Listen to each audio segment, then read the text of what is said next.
because of something that we have not put into our consideration during the design or during construction, which have resulted to certain incident, like LOPC, leak in the pipework, leak in the below dispenser joints. So these are simple examples we need to look into. All right, can you go back to the main document goals? Yeah. All personnel and companies with excellent safety performance will be engaged by Meinhardt. So this is talking about CMP process. We only want to work with the contractor with the highest level of HSE compliances, contractor with a high commitment to health and safety, contractor who have the right capabilities, right resources, and demonstrating right performance with Meinhardt. Daily site safety discussion to engage site personnel at the start of each day to ensure HSE requirements and applicable works hazards are identified. So this is talking about site toolbox meeting, your blue zone discussion facilitation.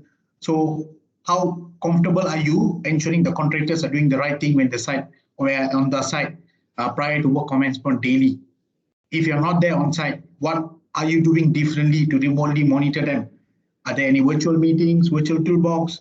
Are you using IP cameras for monitoring? Senior managers will see projects when high risk activities are being undertaken. So this is our commitment in terms of HSE expectation. Project managers, you need to spend your time on site, not just doing document management only, right? Not just relying on field engineers to provide the input to you, but you need to see it by yourself, feel it by yourself, and provide the assurance back to Shell and Meinhardt. All personnel will be held accountable for their safety leadership at every level of organization, from the top to bottom, at every functional level. Everyone is responsible for safety. Yeah.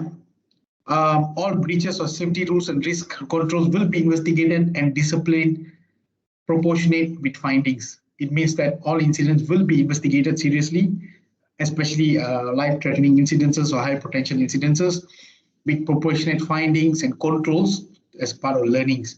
So this is minimum expectation for Meinhardt staffs. This applies not only for Shell, for any project that we undertake for various clients in the region. Yeah, so can you go on? So the policy document, it comprises of a HSE policy. I think the HSE policy is shown earlier. Maybe Gauss, can you just open the HSE policy, the sample template that we have, the latest one?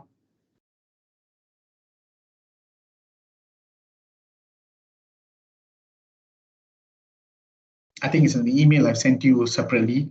Can you just open that and share it later? Meantime, I think I'll run through this first.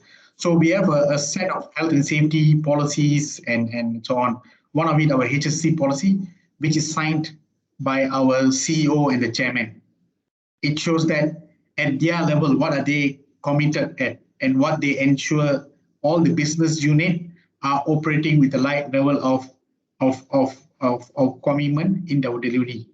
So it means that there is an assurance from the top level of the organization, where our group chairman and also group CEO, Dr. Nasim, and also Omar, both of them have provided a commitment towards health and safety to ensure that the key critical elements here are adhered in any projects that we undertake for various clients, promoting a culture of health and safety in our projects, the goals of eliminating hazards and risk, create an awareness and commitment towards the organization for environmental protection and prevention of pollutions or work-related injuries or ill diseases. For information, COVID is not a work-related injury or diseases. Yeah. Providing cost-effective, innovative, and buildable solutions, involve workers' participation, consultation, planning, in implementation of HSE management system. So today I am having the session with you guys, yeah, involving workers' participation and consultation. I'm taking through our HSSE management system to you. So that's the commitment we have from the group. To a higher standards of ethics and integrity. If you realize E&C is something big in our operations, we need to make sure that we have complying to the ethics and compliance policy in our deliverables for all staff, even contractors. So why is important? Because we are dealing with contractor in nature. There will be some elements of various factors that could likely deviate in the decision we make on site. There could be various elements in our decision to engage consultants to engage permitting authorities or dealing with authorities in this context, which likely to cause some dispute or likely to cause some conflict in interest in this area, which we do not want to get at the element of bribery where it's concerned. Yeah. So as a group, we have a group anti-bribery policy, which shows that we has zero tolerance when it comes to management of this in Meinhardt for all our staffs and contractors. And if someone were to be reported or were to be investigated under this clause, under the anti-bribery policy, there will be serious consequence management will be taken through that certain individual. I have to tell you that within the group, there has been several occurrences over the last 5 years in Meinhardt in some business unit, which resulted in termination of some individuals, where there is some element of bribery and corruption were concerned in that particular individual.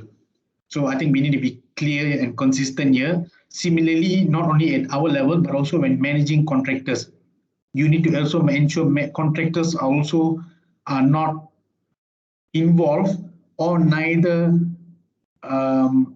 promoting this in their management of authorities or management of L4 management. I mean, where this is concerned. Yeah, I think of course when it comes to authority, to be honest, I don't want to know what is happening between the L3 and L4, between the L3 and the authorities.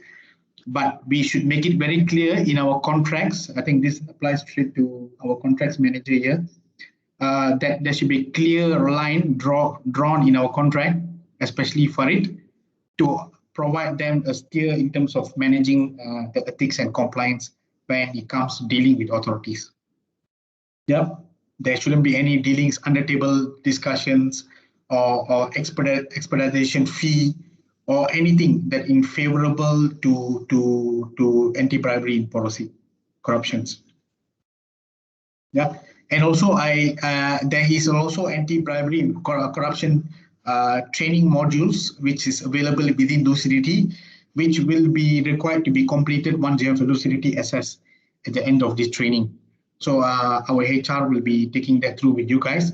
So we have an ABC policies and ENC training e-learnings that we need every staff to complete as part of this onboarding process. So you can see the modules within lucidity, ethics, compliance, induction. So this is prerequisite for every staff to complete. There's an assessment at the end of it where HR will have a result at the end of this to show that we have done the session with all the staffs.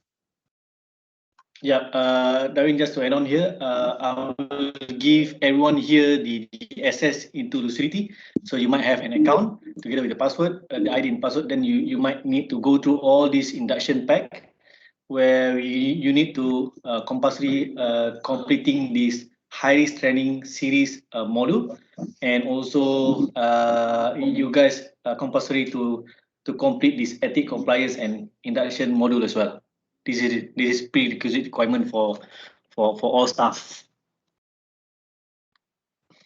Any question before we move on to the next topic? Where are these trainings kept in the SharePoint?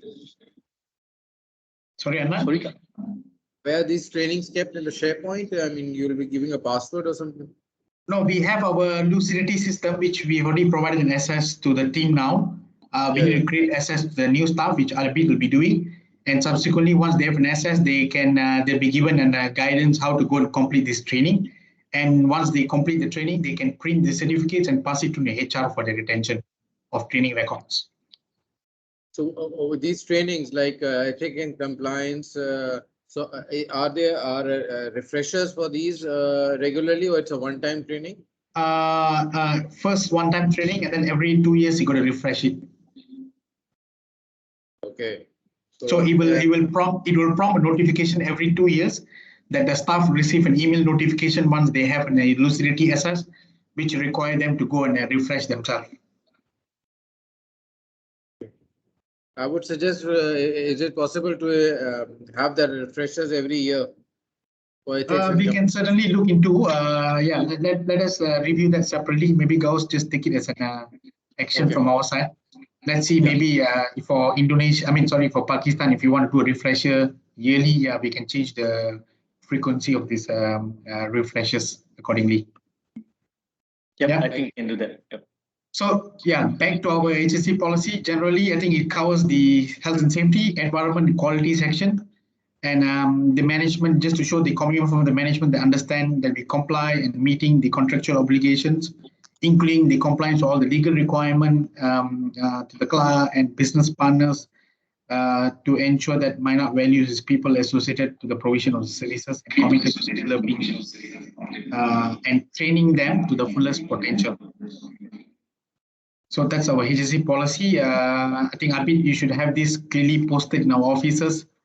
Yeah, across. I will if you don't have the latest copy, let me know. But I remember I circulated this a couple of weeks ago to all staff. All right, move on. Can you go back to HSE management system? All right. Apart from that, there are also other associated policies that we have developed. They are like waste management policies, audit policies, and employee well-being policies, and so on. I'm not going to read through every line items here, but these are all available within our server document. Gauss, you should be updating this in also in our training SharePoint storage, so that they can have a look at these policies. And likewise, they are also available in lucidity modules. So I think you'll further understand this as we run through the lucidity training at the end of this on day 4, just to give you a bit of background. How do we read and review these documents and so on? So lucidity also acts as our cabinet storage, where we have storage of all our management system, policies, procedures, systems, and all. So if you just need to go to the intranet under the filing cabinet, you can see this stored under the filing cabinet, including all the necessary technical guidance, field for thought bulletins, and so on. There'll be a detailed training. How do we use lucidity? Will be taken through at the final day of the training. So you can see all this thing is lined up within this cloud system that we use for HSE management system. All is sitting in this filing cabinet. Okay, all right. Go back to HSE MS. All right. So do we have access to this management system and all the? We will be providing to you guys. Yes. In fact, the first batch of staff already got an access to it. Abid has given them the access, but I'm not too sure to what extent they have actually gone through and read and reviewed this document. But I think we should discipline ourselves, making sure that each of the staff have actually reviewed all these policies and system in place and clearly understood. And maybe at the end of training, we can give them a commitment declaration sign-off, stating that they have already read through all the documents and understood and ensure that will comply to this and in their delivery as an individuals within Meinhardt. Okay, can you go down, Gauss? So this is the organization structure. As I mentioned to you, the HSE MS book is the level 1 document for Meinhardt.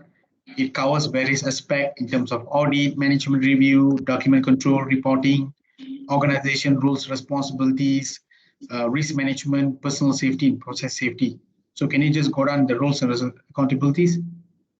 So at the senior management level, so it goes to the most top level of the organization. What is the roles of the CEO, making sure that each person involved in the project holds a responsibility, striving to lead an exemplary HSE culture, achieve goal 0, and respect the community and environment. So the Meinhardt CEO may not be applicable to you guys, is ultimately responsible for the overall HSE management of performance across various markets.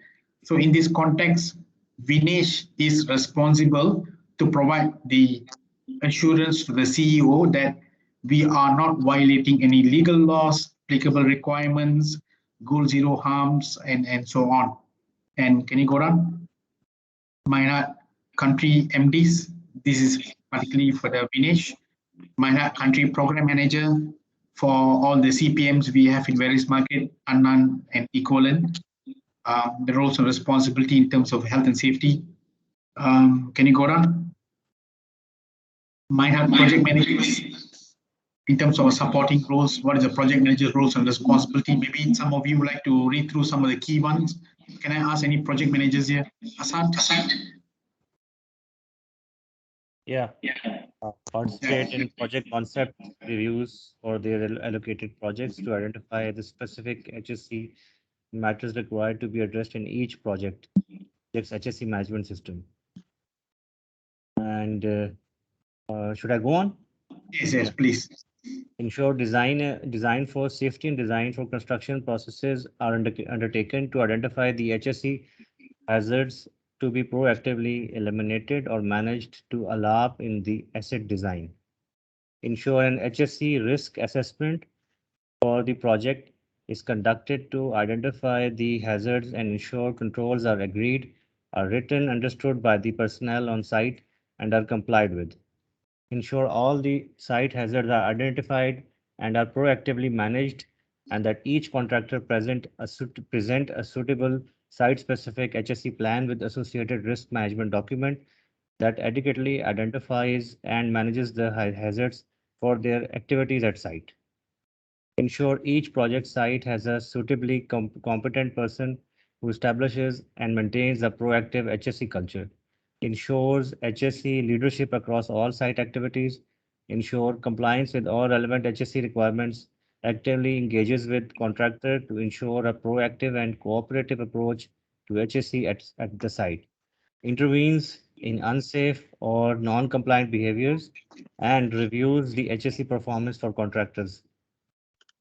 Ensure all required HSE controls, including permits, are in place at site and complied with. Ensures the qualification of contractor personnel to perform the task required.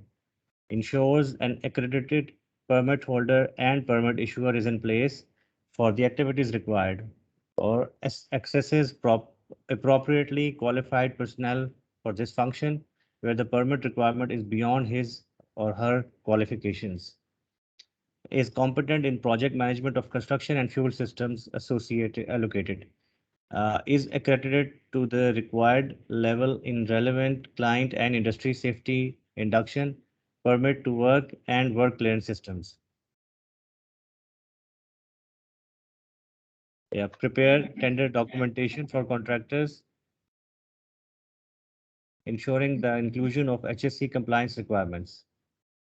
Arrange and conduct initial contractor kickoff meeting, including thorough review of all HSE documents, including project-specific HSE management systems. Undertake formal HSE on-site audits of contractors during construction phase of works. Undertake regular site visits to review site works, plan progression, HSE procedures, including safe work method statements of job safety analysis, and observe work in progress. A site visit will ensure adequate representation during activities of high risk. Resolve day-to-day HSE issues brought to the PM's attention and seek guidance from Meinhardt HSE staff.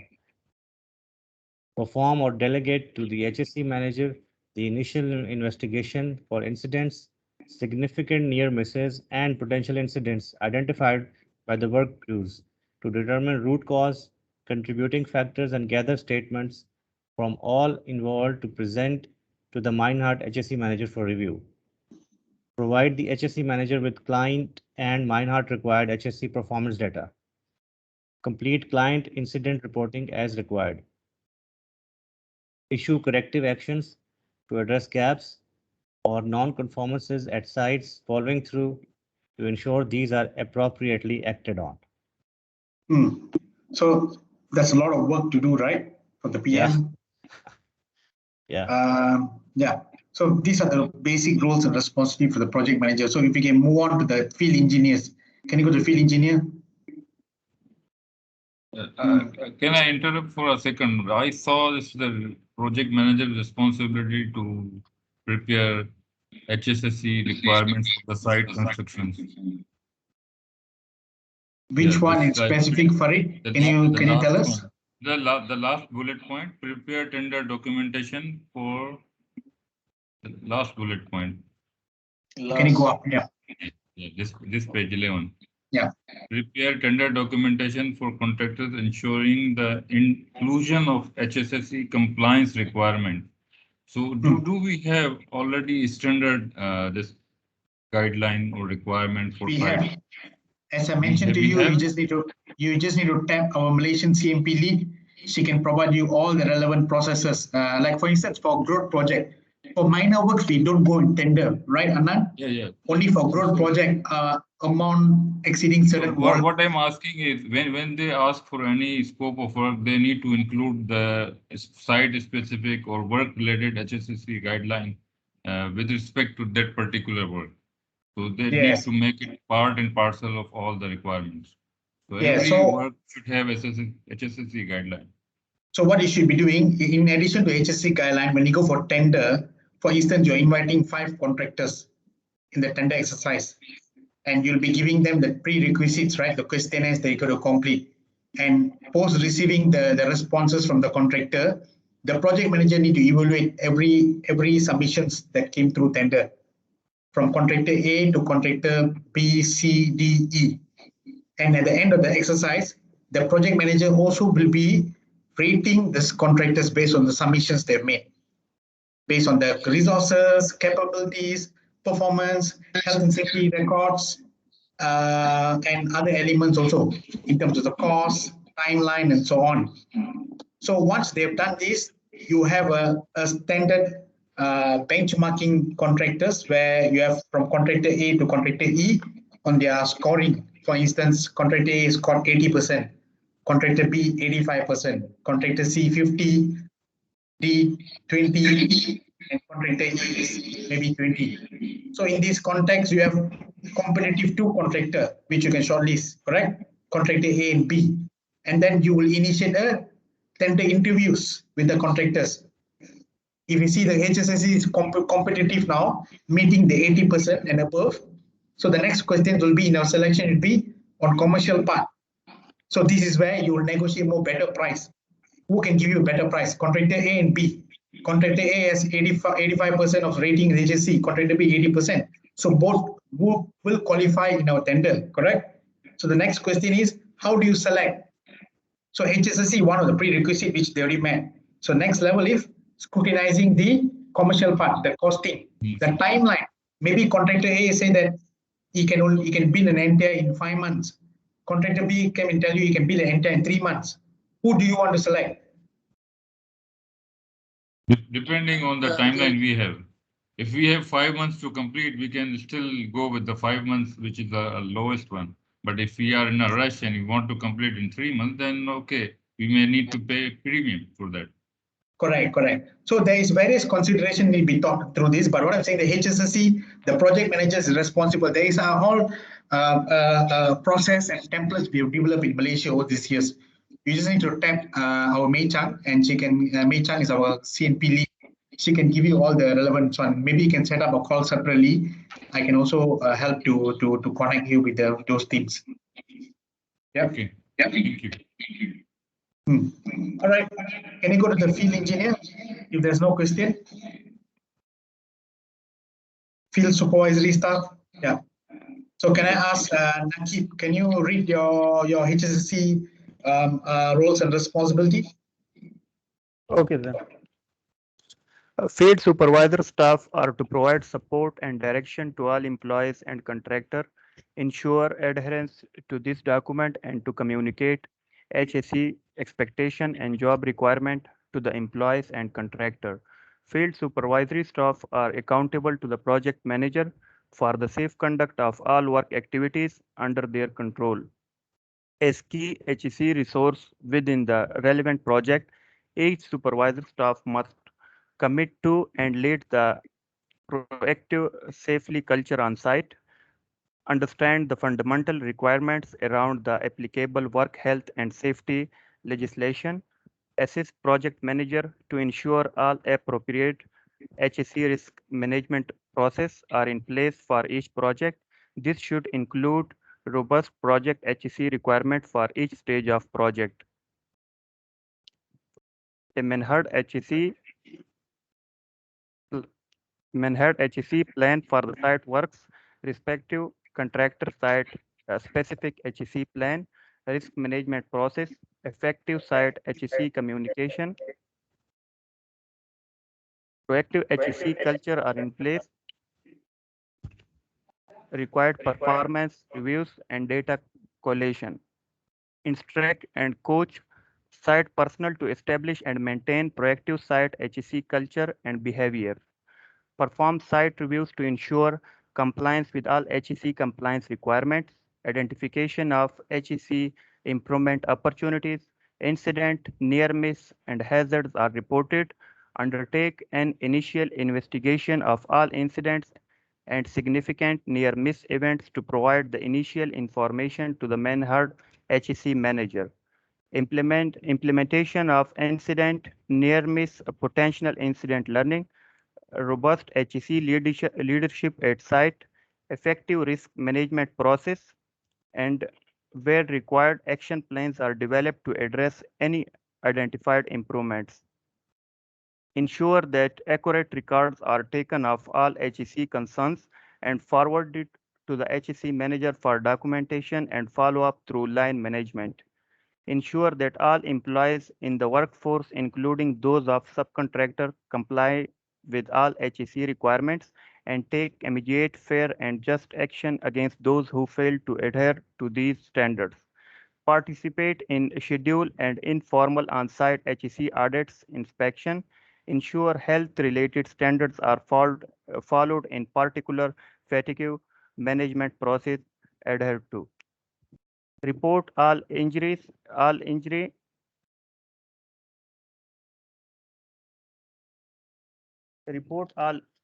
and incident and dangerous occurrences in accordance with the Meinhardt incident management procedure.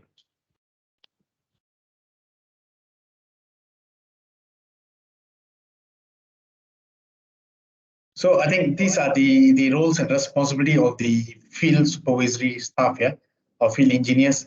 So I think we have all these things clearly spelled out here, and same goes to various responsibility within the organization. So let me just go through the next one.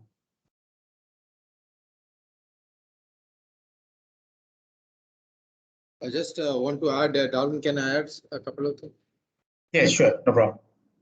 I just want to add that, guys, the idea behind telling you this is that if you see a gap in your competencies and stuff, you will have to develop that. Yeah. And focus on those areas where your responsibility regarding the HSE is. So make sure that if you see a gap in your competency, let us know what kind of help you need to develop. So us or Abid or Darwin and his team can help us out to fulfill that. Yeah. Yes, you're absolutely right, Anand. I think the intent here is to build the competency of relevant individual within the organization so that they are performing to the right level of expectation. Otherwise, I think we need to come up with some competency development plan. So at this stage, I don't expect to have everyone have the meeting the basic requirement, but at the end of training and with some field experiences and exposures, within the next couple of months, we are able to do perform a competency mapping for various roles within the organization. And at that juncture, we can able to pull out and show where they are in terms of understanding of HSSE, the end-to-end requirements, the GIDS or design, and so on. And we can provide you the full report out at the final competency mapping. And similarly, we will give you an action what needs to be done within local market to quickly upskill if there's any action over that area. Yeah. So yeah, don't worry. I mean, if some of you feel that a lot of things are downloaded today to you, and you think that you have not done this in your previous experiences, it's a journey. We will definitely learn together. Yeah. As I told you, I think when I started this program under Shell in 2015, a lot of this terminology acronym seems alien to me also. And I had a full grasp of this only after about 6 months of delivering the project. So we all understand you guys are in the similar boat also, right? Except some of you been in Shell and been in the projects with the retail downstream. Okay, all right. The next item on the org chart of the organization, where you can see how the setup is for each individual role where health and safety is concerned. The HSE manager will be an individual supporting function, will be reporting directly to the CPM, and also has a dotted line to myself and the program director, in this case, our managing director. And likewise, the various function within the organization will need to incorporate or include HSE manager in your discussion, in your interactions, in your project reviews. So there's an equal participation of HSSE, providing their subject matter experts feedbacks and so on, so that it has been thought through enough in our delivery of these projects. Yeah. In terms of contractor management, as I mentioned to you, I think we should have a plan. How do we set up the contractor management? How do we look into these contracting strategies and type of pre-qualification that we're going to use, and some contractor management as well, to consider that the pre-qualification of a detailed thorough review. So if you look at this slide here, it shows an example of our pre-qualification template where HSSE is concerned. So I think, Farid, I think we already passed this to a bit earlier, but if you want to have a full review of this, oops. Gauss, are you taking control of this? No. There you go. Sorry. Try to upload the prequel document. Yeah, good for you to show them how a pre-qualification document looks like. So in our pre-qualification, there's two sections. This first section will be the part one, looking at the commercial, and the part two will be an HSE. But do note that part two is prerequisite. A contractor need to qualify HSSE in order need to be onboarded with Meinhardt. Otherwise, he will be disqualified in the system. Gauss, can you open the pre-qualification template? Yep, give me a moment. Yep. Maybe you can have an explanation that first.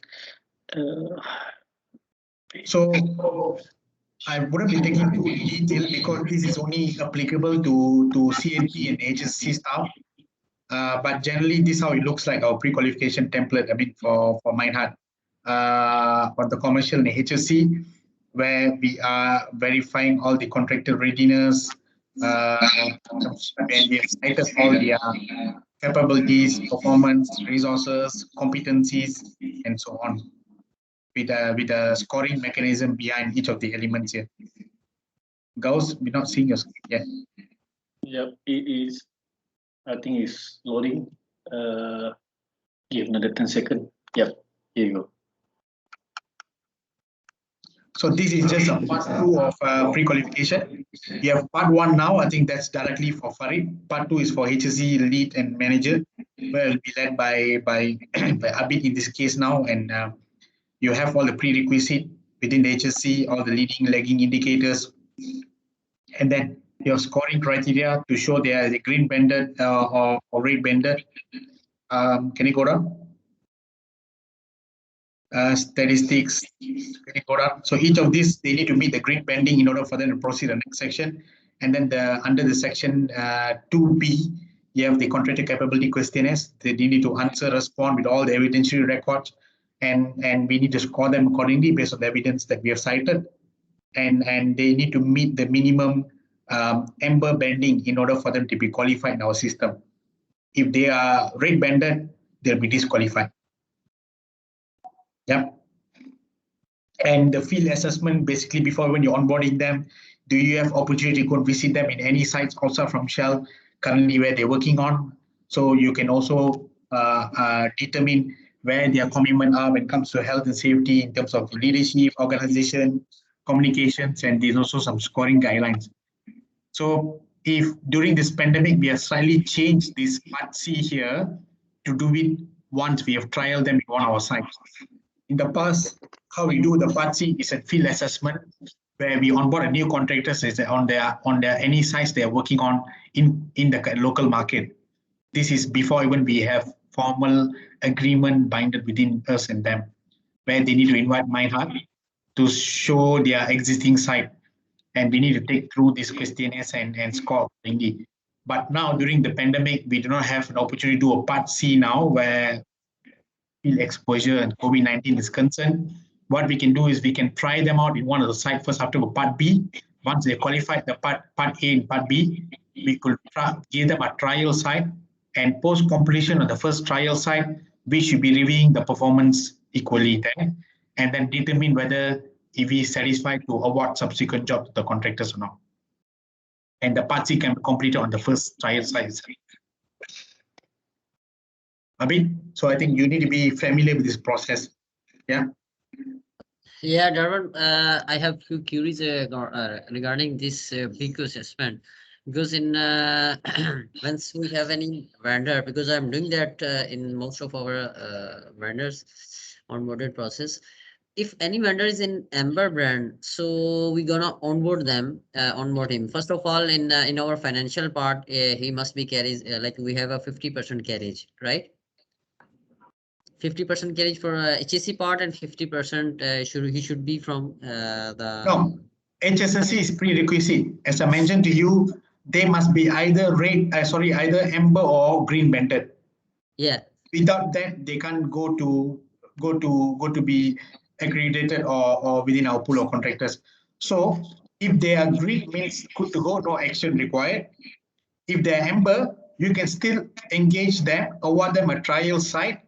But however, at the trial site, say that the project will take 3 months or 6 months, you need to give them timeline to close out all the gaps we identified that is causing them amber and changing the status to green. All right. And we have any criteria, like we have a quarterly analysis, or after 6 months for new contractors, Yeah.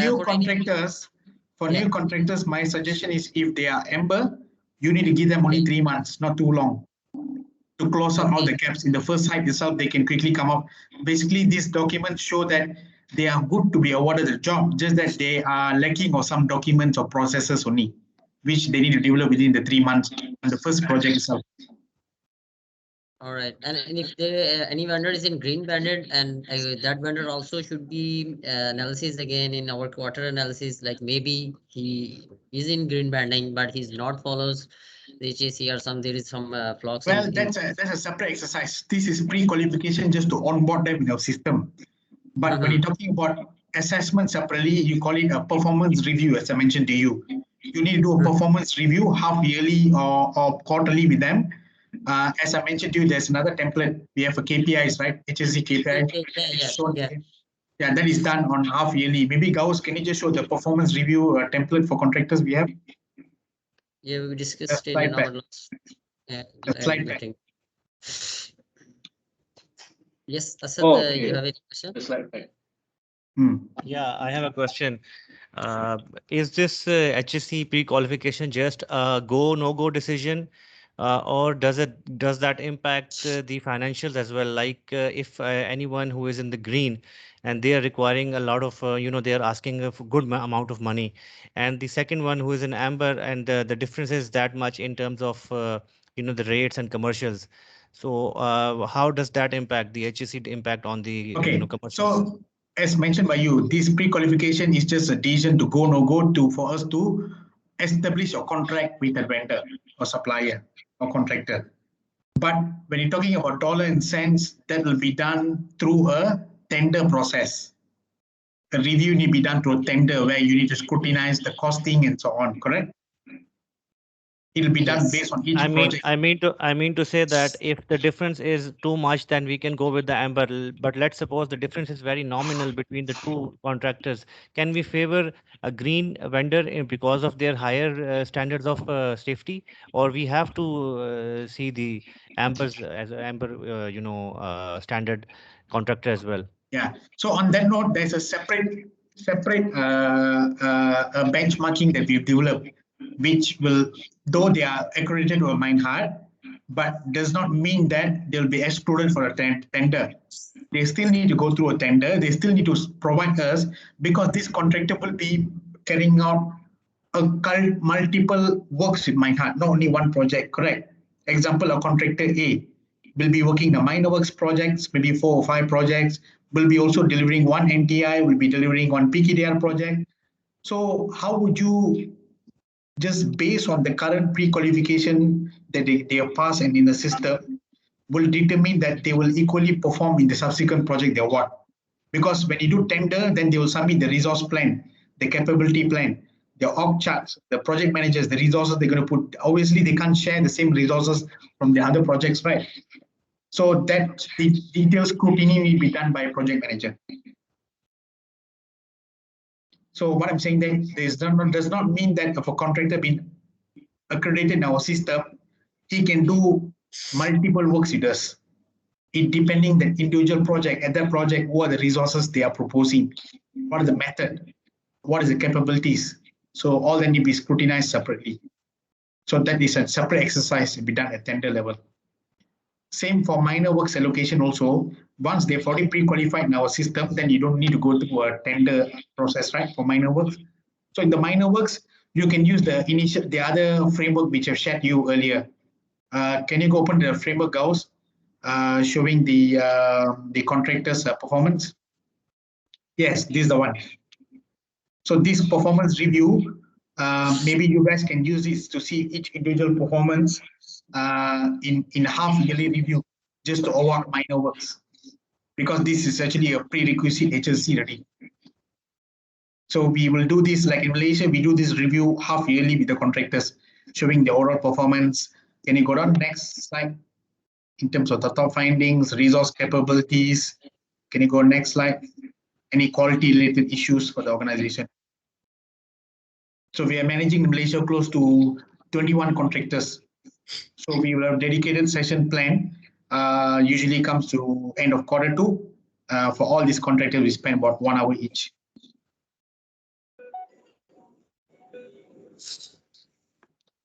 So this is a summary of the earlier table shared.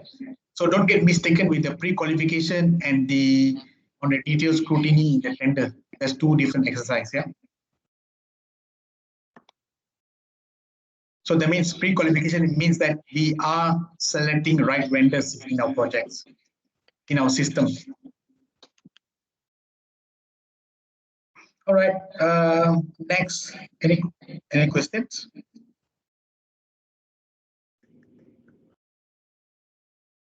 Okay, can you move on, guys? So also in our HSCMS, we did talk about our site kickoff meeting, expectations. Can you go down? Tender phase, pre-construction, construction implementation phase, what do we do in this phase, post-construction, in terms of review as-built specification, check design for safety features, check requisite compliance in accordance with the Uniform Building Bylaw, HSE non-conformity, how do you address the project level, HSE procurement or purchasing, stakeholder engagement, how frequently we're engaging our stakeholders, taking them through our HSE performance, incorporating engineering requirements into HSSE, safety and design. This is done for all the NTI projects. For information, we have a process, something similar to Shell. They call it DRA, Design Risk Assessment, DRA 1 and DRA 2, right? Because in Meinhardt, we have safety and design. So we need to also do this. So this is quite important for project manager and design manager to initiate the safety design. There's a standard template that we have for safety design. So you need to also reach out to us if you need this guidance for this. So usually this is done at the front end development when DRA 1, DRA 2 is being signed off. You will further understand that as you go through the end-to-end training, yeah? I mean the end-to-end project management system. Can you move on next slide? Design risk management, HSE legal requirement in each local market, all the legislative requirement which identified Pakistan is already there already. So a bit you need to share the team, making sure we are complying to all the legal requirements. Talks about selection of competency, medical health assessment, surveillance for staff and contractors. Induction, as we shared earlier, the induction pack, yeah, that's induction requirement. Project environment, can you go on? Management of change, if there's any change that we anticipate at the project execution level, then we should initiate a change management. The change manager will need to review the MOCs and making sure that there is an adequate support from the relevant functions, HSSE, design, project managers wherever it's applicable. Yeah, and the change are identified with the mitigations and with the controls adequately to manage these works. So this is template our change management form.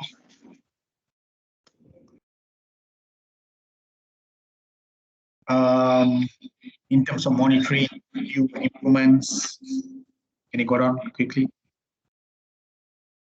Audits, requirements, system audits, in-house site audits, the frequencies, lesson learned, creative learning, reactive learning, as mentioned earlier, CR, corrective actions, requests, workplace inspections. We look at workplace inspections. So when it touch about workplace inspection, we have a standard audit template in our lucidity system, which need to be used by all our staff. So you need to make sure that each and our staff are going to site to use our standard audit template, making sure that we are covering all elements of HSSE in our site reviews in audits. So I think Gauss can show you guys how the audit template looks like. So this is one of the example of audit template. So we have using the cross region, cross country. So everyone using the same template. So this is specifically for Shell retail downstream. So if you can go down the template, we have 11 elements within this audit. It covers various elements within Shell retail downstream. And then the audit area, for instance, like if you're going to an NTI site, you only are witnessing an excavation. You just need to tick the excavation element where it will expand the form and only show those questionnaires which are relevant to the excavation under section 10. And you need to complete this and include your audit findings. And then you need to close out this report with providing some recommendations to the contractors, who then will have an SS or notification immediately as you save the report. So you can issue the report directly to the contractor who have an SS and facility, and he will receive a report in that file. Can you open the file, Gauss? NTI. So that he will provide all the necessary corrective actions based on our audit findings and so on. So this is part of the assurance process that we need to have in our audit or field reviews. So all field engineers, field managers are required to do this audit and as an API which we shall use later as we touch on this. Let me show some of the site closure audit report. Or can you open the link? Yeah, I think we need to open the Malaysian one. Which is we are using the standard template for contractor to provide the closure report.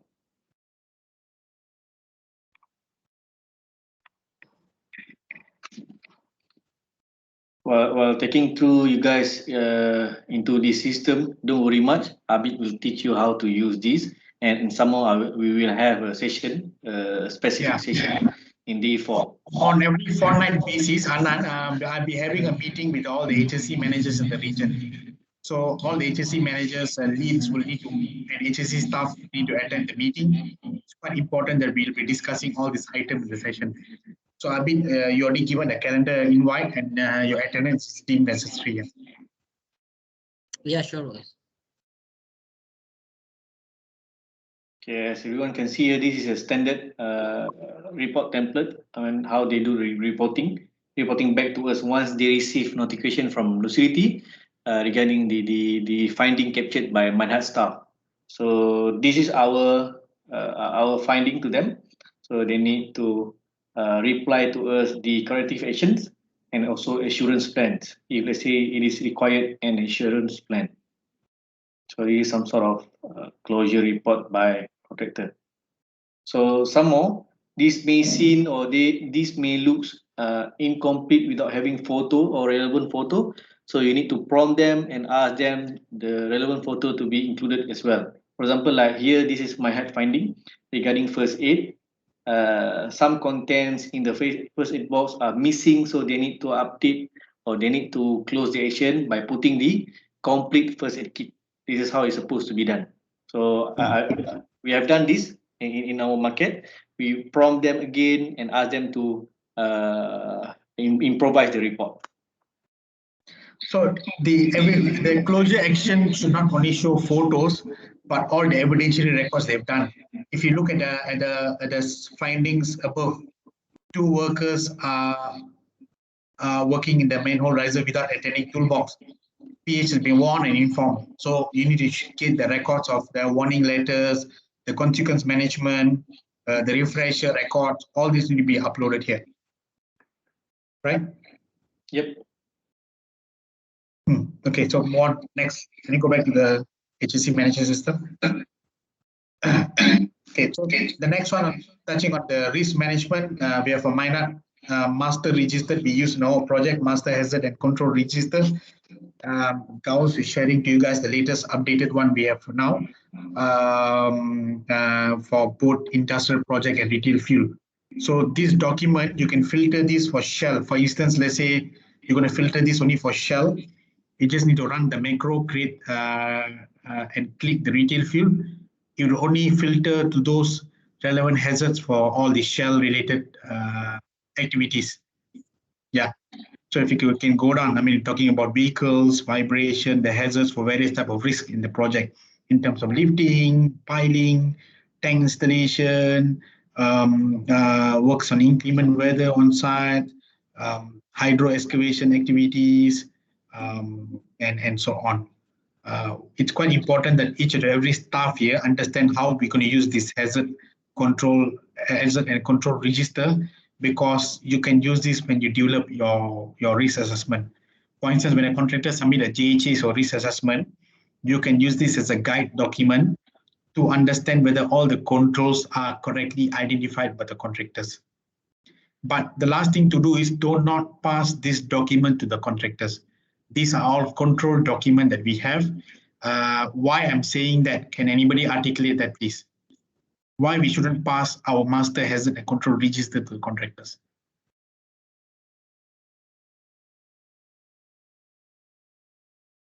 Can anyone answer?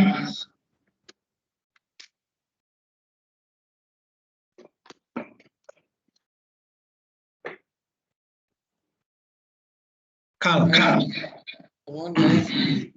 why we should not pass? No answer is the wrong answer. Just answer. What do you think? Why do we want to? Why we should not pass our master hazard and control register to contractors? Yes, Fahad, no, Harun, Asad, anyone? 2 reasons I can think of. One is that it is our internal document and it's a control document, so we don't want anyone to, maybe tinker with this thing or change or manipulate this thing. And secondly, the contractor will just focus on these points instead of, thinking about the safety holistically. So they would be more focused on these points, and they would, the culture of HSE would not be, maintained in that case. Excellent, Asad. Top of the class. We should buy him a coffee. So yeah, that's rightly pointed out, Asad. Yeah, the moment you're going to pass this document to the contractor, imagine when they're going to develop a risk assessment, for instance, a project doing NTI. They will just copy and paste this thing and pass it back to us. It's not going to add any value to us. Remember, as a specialist contractor, they need to do a detailed risk assessment to identify all the work method statement, to identify all the job stamp required, and then to determine what the hazards and controls required for the activity, correct? If you're going to pass this document to them, you may end up seeing the same thing again in their review. So the best is we use this for our internal guidance. When the contractor submitted risk assessment, a JHA template, we just go through, filter this and see whether, for instance, like talking about hydro excavation, just go to that particular area, see whether all the preventative controls, recovery controls, and the risk owners, the trends are identified correctly. Well done. Thank you. All right. All right. Close this, Gauss. Gauss, should I take through the remaining section? Can, no issue. All right. Talking about the hazard. Yeah, I know you're going to be dried up. All right. Let me continue from here on.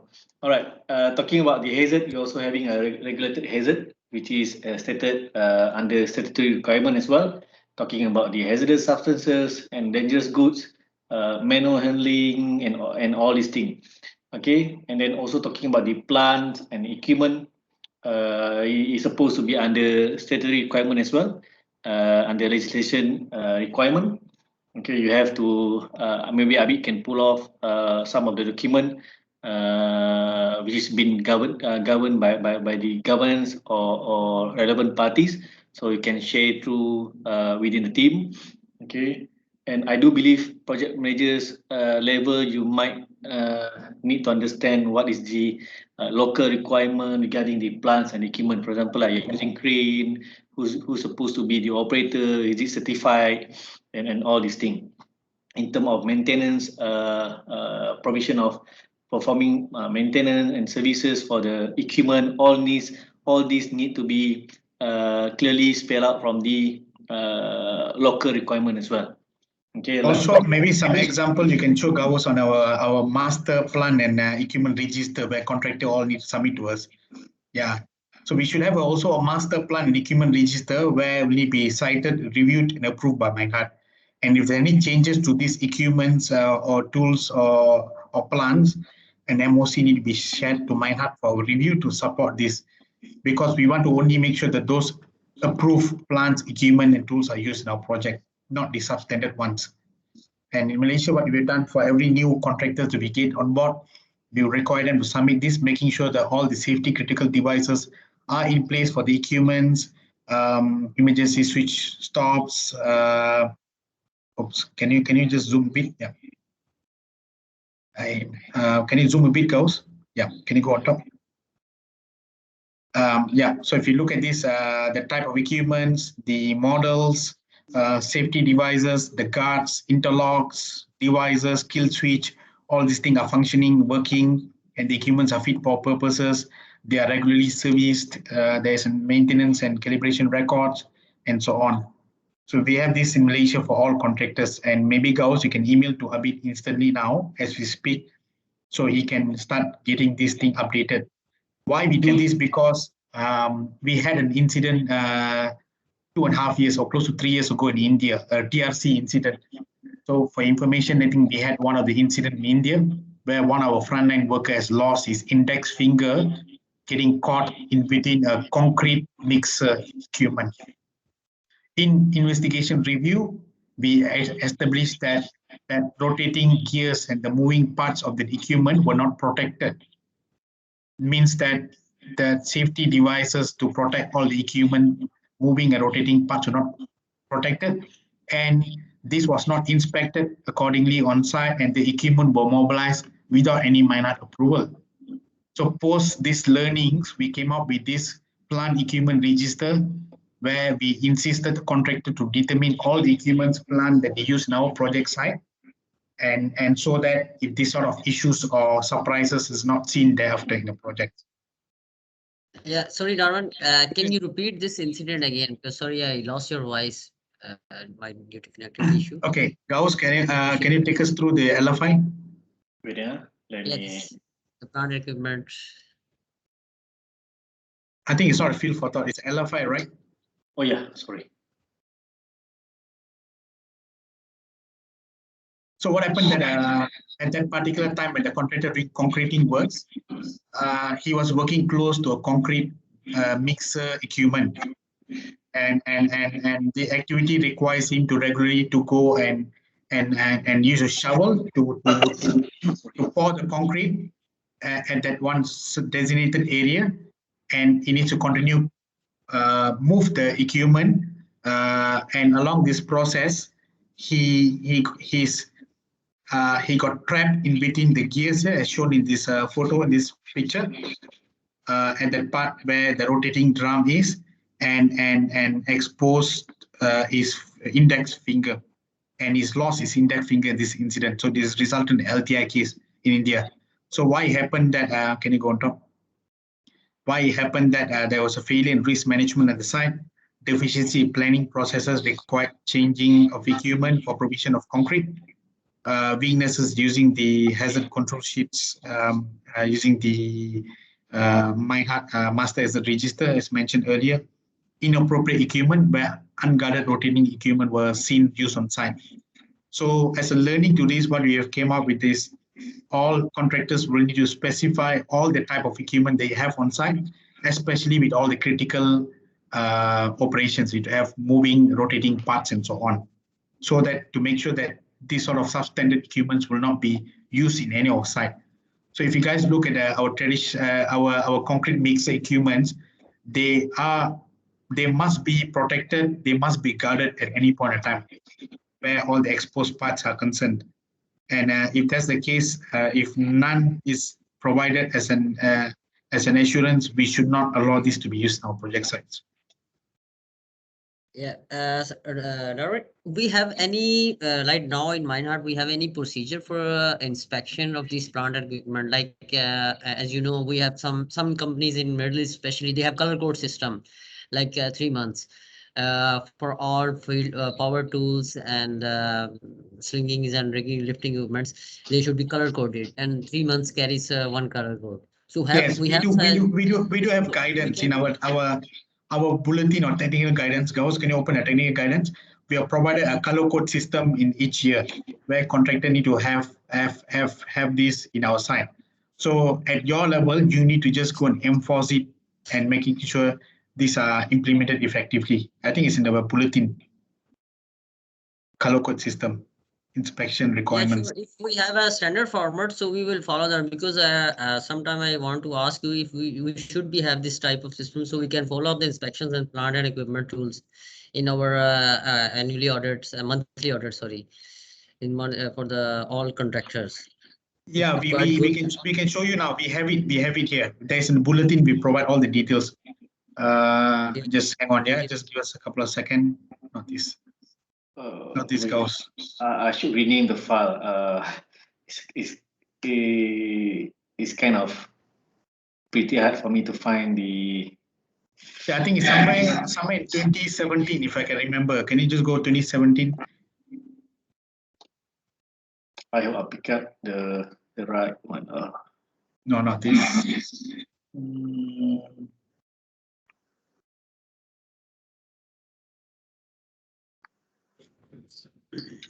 Let me find. I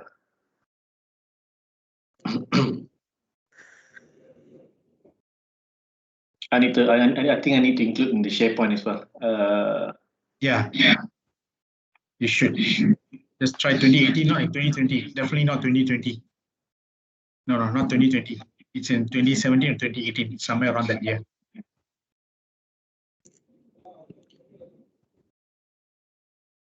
Or maybe try November 2016, perhaps.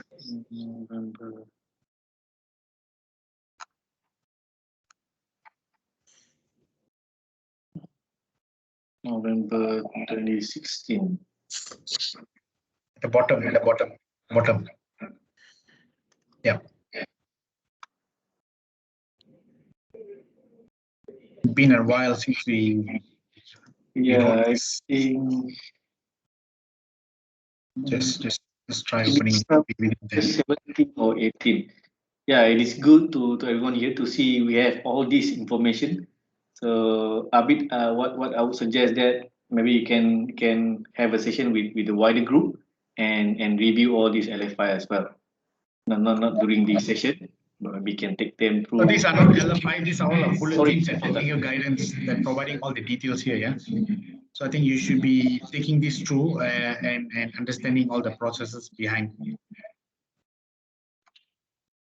This is one of the example regarding the lifting activity. Some of the inspection need to be done, the web sealing inspection. We have various bulletin. Yeah. We prohibit use of this chain slings in our project sites for lifting. So you need to read and understand this context here a bit, and just to cascade around to the team. Yeah, sure. Maybe what I can suggest is weekly you can issue 2 bulletins to them, let them read through and digest the information.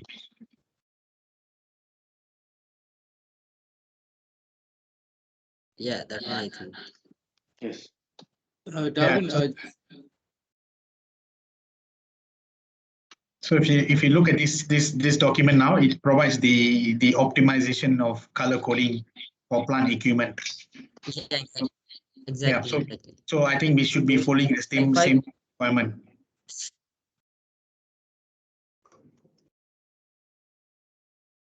So Abid, please Alright, review this separately and then devise a plan how we're going to do the inspection and standardizing Yes, this in your market. So can I find this in SharePoint or where can I go? for It's this in document? Lucidity. Yes, it is best to find all these in Lucidity where we have this Under filing filing cabinet. Which filing cabinet? Gauss, have you taken Abid through this filing cabinet or not previously? Not It seems like exactly, he's no, struggling not, yeah, not fully taking him through. But again, there's a time frame for him to understand all this. Don't worry much, Habib. We're going to have let's spend this Friday now and take them through the Lucidity, the whole thing. Yeah. can. Okay, all right, move on. All right. Other than that, we just talked about the plant and equipment register and also talking about risk assessment. This is part of our master hazard register as well. And talking about risk assessment, it is a lot of document we can come up with, like for example, like JHAs and other similar document related to that, SWSA, safe work, site assessment, and all this. Okay, and then also talking about the competencies, pre-start inspection, like we discussed just now about color coding of inspection, and under this also talking about noise, vibration, and how we do the assessment. Some country has their own standard of how to carry out the assessment of So noise. if you are likely to encounter that you are carrying out any noisy activities in our site, where we are creating an exposure more than 85 decibel in a time weighted average more than 8 hours period exposure in daily, you need to make sure that there is a noise protection plan using the earmuff, earplugs, and etc. These are mainly coming from like working with highly vibrating equipments, piling equipments, gensets, and etc. Yep, as mentioned by Abid last time, I still remember that Abid, you're going to use the NEBOSH standard rather than having a local standard. So maybe you can have some information cascaded down to the contractors and our team as well. What is required for you to control the noise and vibration hazard on site? And talking about the controls, how we control, what is the control measures should be applied for various hazards, and together with that, hazard substances related to the dangerous good, how you do the management of the substance itself, Yeah, exactly. and how you control it. And in terms of purchasing chemicals, we also talk about this in this document. And we also talk about safety data sheet, which is when we are dealing with the chemicals. This is a must document, and this is compulsory document for contractor to provide during CRR. So the expectation behind this is not just having a safety data sheet at a contractor office. When you have any chemicals like paint, solvents, or anything that you can use, Sika materials for concreting and so on site, the contractor need to make sure that safety data sheet is prominently available and made posted in the storage area, and all the 16 critical information within the safety data sheet must be clearly trained to the staffs or frontliners whoever are dealing with this chemical. Like for instance, in the event of fire, how do they contain it? In the event of inhalation, in the event of what? Containment leak, how do you contain it? And various measures as I speak here. Yep. And all this related to chemical management or any hazardous substances, whereby we are talking about safety data sheet, hazardous substances register. So the contractor as specialist should have all this, and also labeling, storage, and handling, how they manage it. But and for current state of practices, we already came up with the standard and procedure for chemical, whereby we have the storage. Let me show you. Is it for under waste management, David? Can I use that back? Yeah, you could, but let's be mindful of time. Yeah, I think we need to move on to GCF right after this. We're supposed to be move on to the annual plan supposedly, but maybe we can cover together with the CF. Okay. All right, this is how we manage the waste. This is what we call construction waste management, and together with that, the schedule waste management as well. This is a recent practice, or this is a recent discussion where we discuss on the site storage, the improvement to have a design standard for the storage, and also improvement on how we do offsite storage facilities, together with the talking about the inventory, licensed contractors, and also dedicated vehicle during transportation and all these things. So we also have this process flow. Maybe Darwin, we can pass this document to Abid once it is finalized. So basically, this whole waste management is actually describing how we are managing the waste from the generation until the disposal, from cradle to grave. It means that when our contractors are generating any scheduled waste or hazardous waste or any other construction waste on site, I mean, like waste can be classified two different types.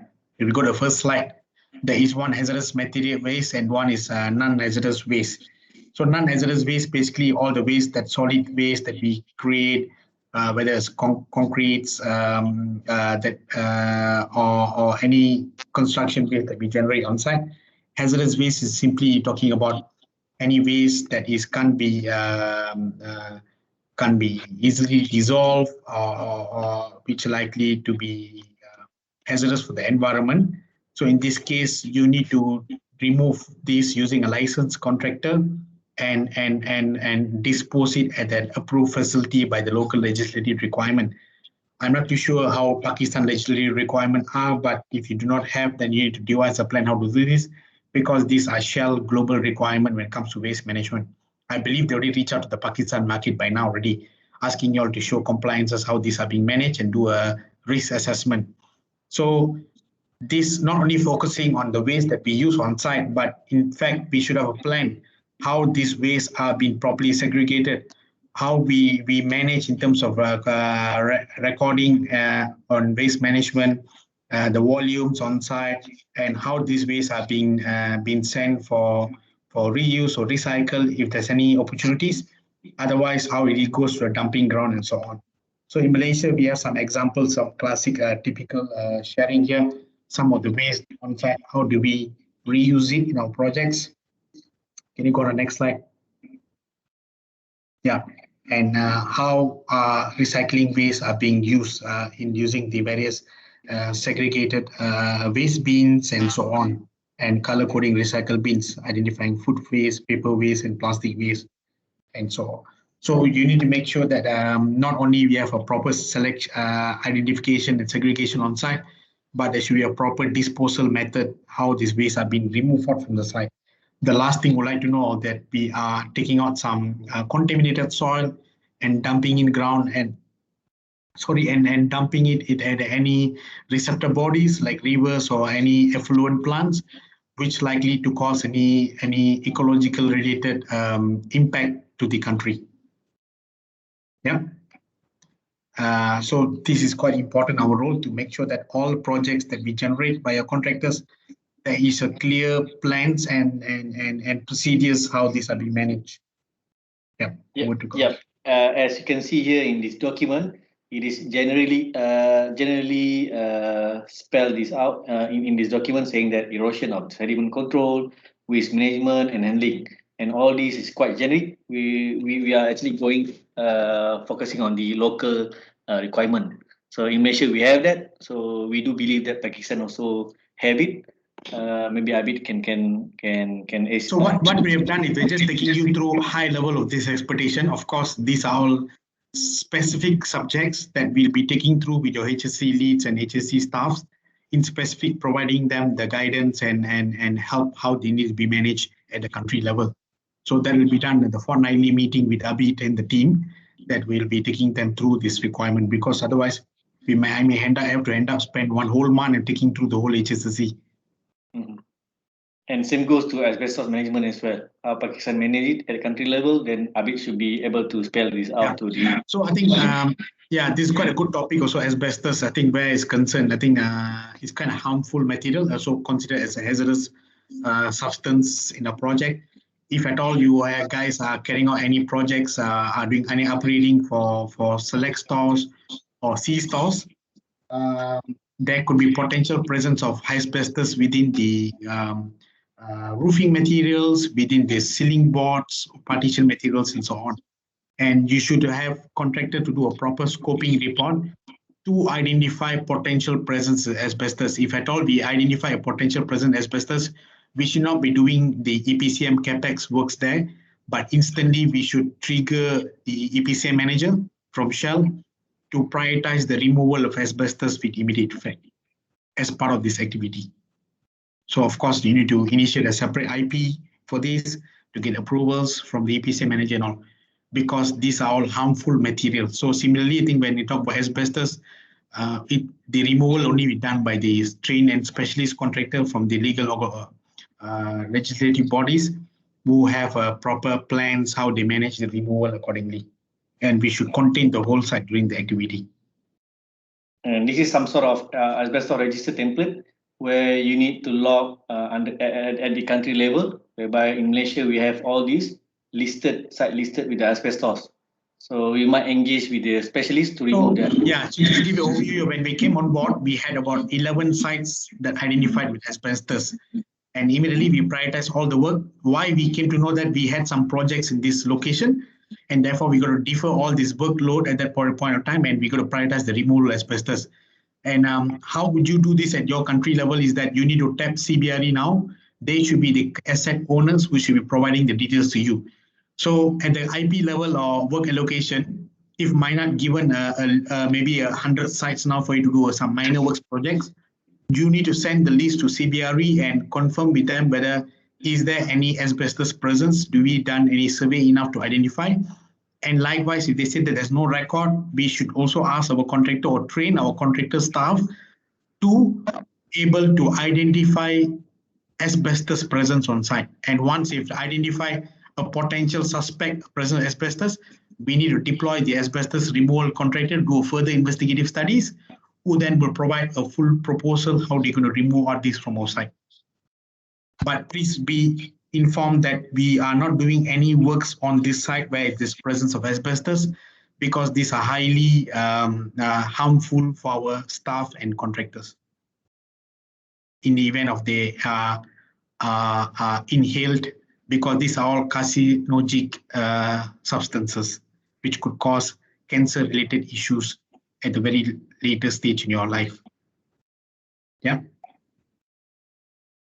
So Abid, if you need a full context how to do this, we will discuss in our fortnightly meeting. We'll share you how these are being managed so that you can plan these works accordingly with your PMs. All right, move on. Sure. All right. Another element is that heat stress and also UV radiation. All this we are actually talking about this element. Yeah.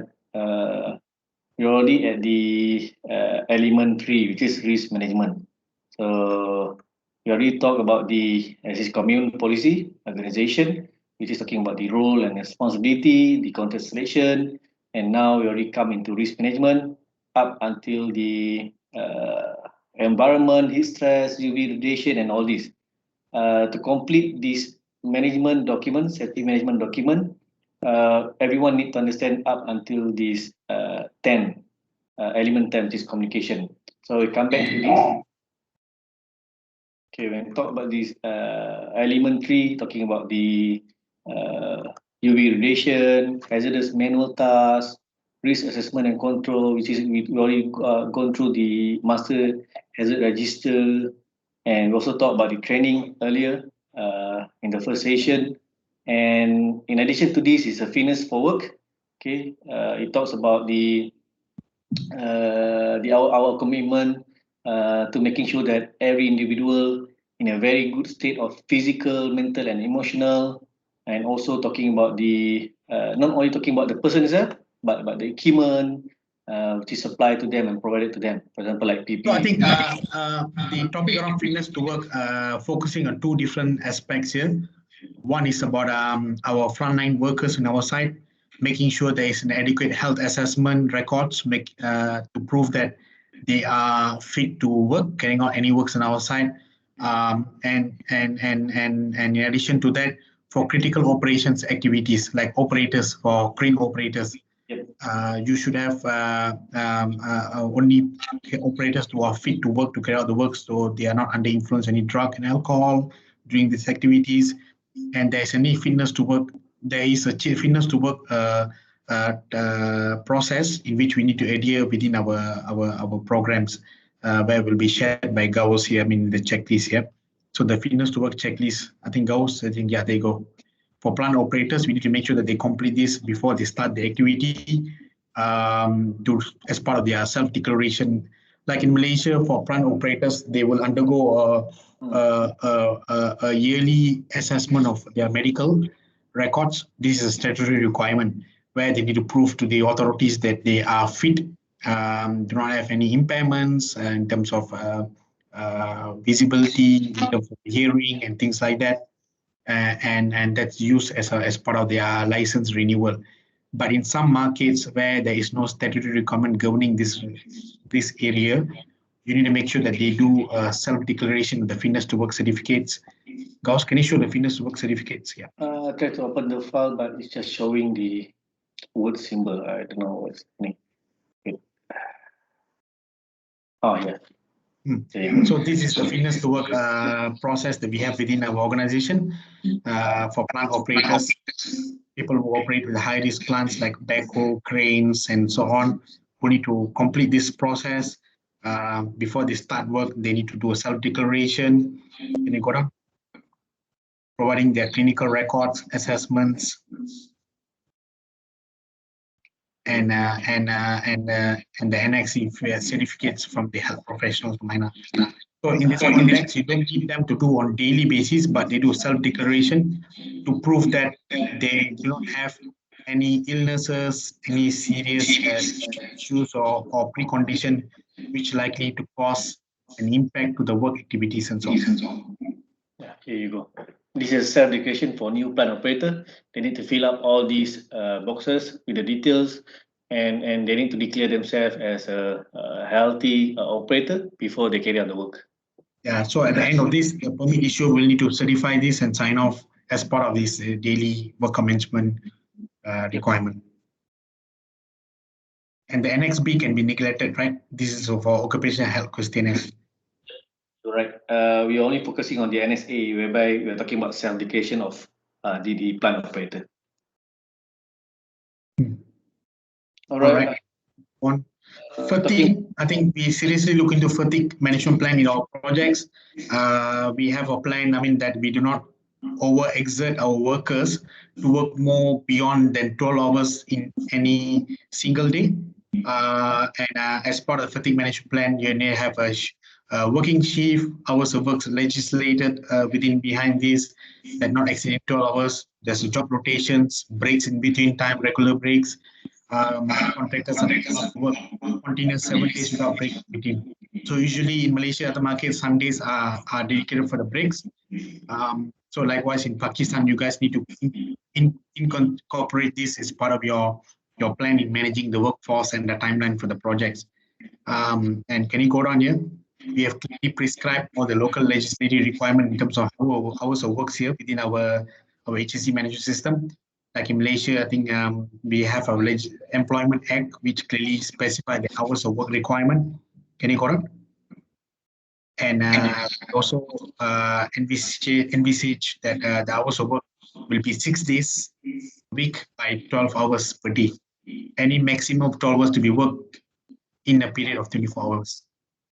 It means that in a single day, you can't exceed more than 12 hours. And you need to have a work rotation between 2 crew or 2 staff, which is permit holder.